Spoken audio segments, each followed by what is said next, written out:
Bonjour à tous, bienvenue dans l'univers de l'architecture. Nous sommes avec le club architecture de l'École nationale supérieure des travaux publics. Nous sommes ce soir avec un invité spécial, un architecte reconnu dans la nation. Il est surtout enseignant et engagé dans la transmission du savoir aux générations futures. Nous allons lui donner le soin de se présenter et de nous donner plus ample information sur sa personne. Nous recevons ce soir Monsieur Makongo Christian. Jean-Christian, Monsieur, merci. Nous sommes Beaucoup. contents de vous avoir sur notre plateau ce matin. Tout le plaisir est pour moi.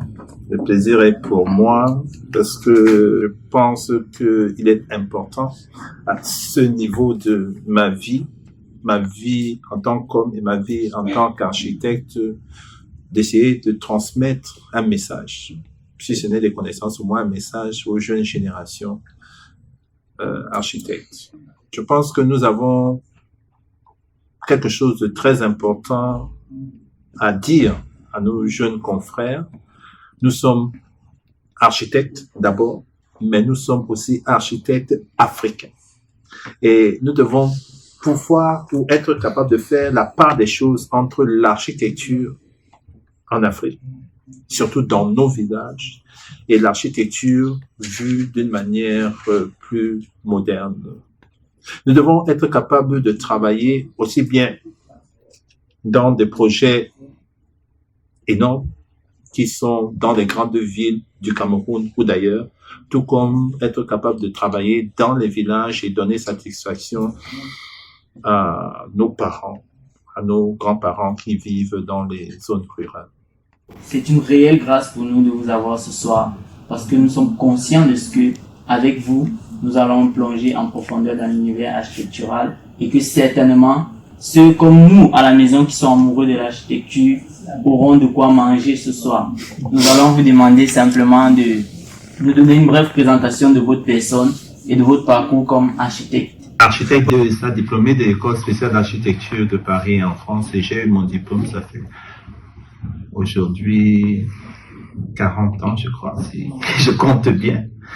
Et bon, Dieu m'a donné l'occasion de transmettre mon savoir aux jeunes générations et j'essaie de le faire autant que faire se peut. Voilà. Sinon, j'ai beaucoup travaillé comme fonctionnaire. C'est-à-dire, je n'ai pas travaillé dans des cabinets privés, je n'ai pas ouvert mon cabinet. J'ai commencé au ministère des Travaux publics. Ensuite, j'ai été envoyé à l'université de Boyard comme chef de division des travaux neufs, où j'ai passé quand même une douzaine d'années. Après, j'ai travaillé dans le privé quelques années avant de me consacrer à l'enseignement de l'architecture. Et ça fait déjà près de 12 ans que j'enseigne l'architecture dans différentes institutions au Cameroun. Voilà ce que je peux dire pour me présenter. Au moment où j'étais encore étudiant en architecture, il y a d'autres qui étaient déjà bien assis en architecture. Je pense notamment Feu architecte Sangiakwa, je pense à l'architecte Douala Bell, je pense à l'architecte Nyumbesi et John Williams, et je pense à tant d'autres qui, eux, sont mes pairs en architecture. Je ne me mélange pas à eux, je suis de très loin leur petit frère. Maintenant, l'occasion m'a été offerte d'enseigner mon savoir, et c'est en ce sens-là que j'apporte ma petite pierre à l'édition de l'architecture, à la construction de l'architecture au Cameroun. Et c'est à l'occasion de ma retraite que j'ai dit, bon, j'essaie, mais j'ai eu très peur avant d'essayer. J'ai eu très peur parce que je ne voulais pas aller et raconter du n'importe quoi aux étudiants. Et ça s'est fait graduellement. Aujourd'hui, je suis plus à l'aise que durant les premiers temps. Voilà ce que je peux dire.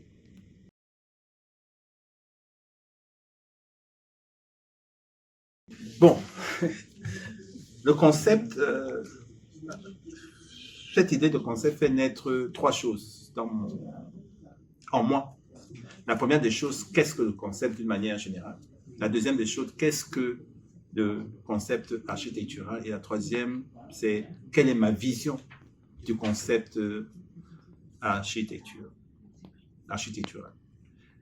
Le concept, d'une manière générale, est une idée. Ça peut être une idée qu'on se fait de quelque chose. Maintenant, le concept en architecture, c'est aussi l'idée directrice qui permet de savoir comment est-ce qu'on conçoit un projet. Maintenant, ma vision du concept architectural est simple. Elle se résume en 3 mots: idée, fonctionnalité et vision. Excusez-moi de la répétition. L'idée, pourquoi idée, pourquoi vision, pourquoi fonctionnalité? Parce que l'idée sous-tend, à mon humble avis et dans ma façon de faire les choses, l'idée sous-tend la fonctionnalité et la vision. L'architecture est divisée en 2 sections: les études architecturales et la réalisation architecturale. Et maîtriser les études, c'est quelque chose de très important parce que ça permet aussi d'avoir beaucoup d'armes pour la réalisation. Donc, j'ai eu la chance de travailler d'abord au niveau des études architecturales au ministère des Travaux publics. Le premier poste qu'on m'a donné, c'est chef de bureau des études architecturales. Et là-bas, nous étions une équipe comme un bureau d'études composé d'architectes, d'ingénieurs, ingénieurs du génie civil, ingénieurs de corps d'état secondaire, techniciens supérieurs. Nous avons une équipe vraiment complète et soudée. Et nous avions une vision: changer les choses. Et c'est cette vision que j'ai gardée jusqu'à présent. Bon, j'ai l'habitude de dire qu'on n'a pas pu faire tout ce qu'on aurait aimé faire, mais bon, l'enseignement aide aussi à transmettre. De retour sur scène, nous sommes avec des étudiants qui ont des questions à poser à notre invité. Nous savons que ce sont des jeunes étudiants pour la grande majorité et nous avons une certitude, c'est que M. Makongo, ici présent, est prêt à répondre à ces questions et apporter des éclairages sur les zones d'ombre et sur tout ce qui est flou ce soir. Nous allons sans plus tarder prendre les questions. Ma question à l'endroit de notre père architecte est la suivante. Il y a une question qui taraude l'esprit des jeunes architectes, les jeunes diplômés en architecture, dans lesquels je me trouve aujourd'hui. C'est celle de savoir quelle est la première chose à faire une fois sorti de l'école. Faire le stage d'entrée à l'ordre ou bien exercer en freelance pour acquérir un peu d'expérience.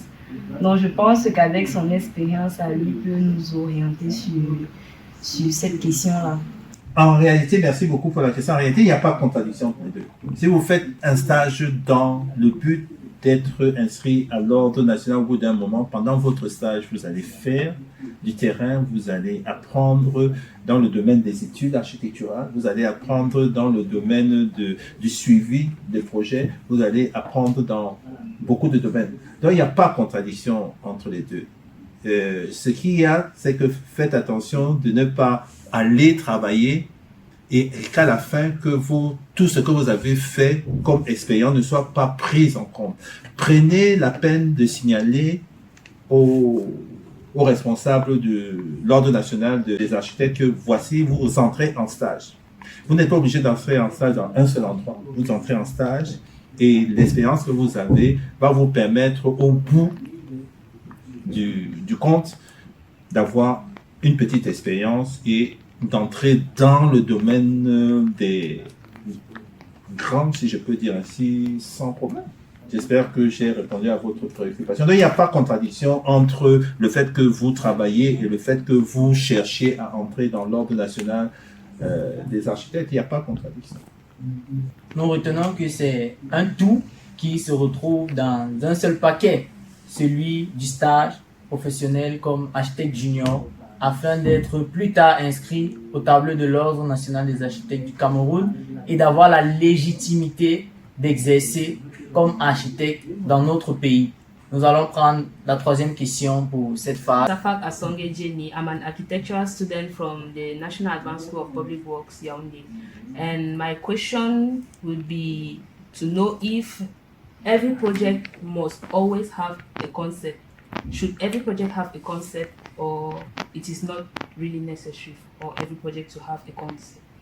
To answer to your question, what I said from the beginning is that a concept is an idea. It is the idea that you have about something. Yes. So we have the idea in general that you have about something. Then we have the concept, an architectural concept, which means that how do you proceed in order to design a project?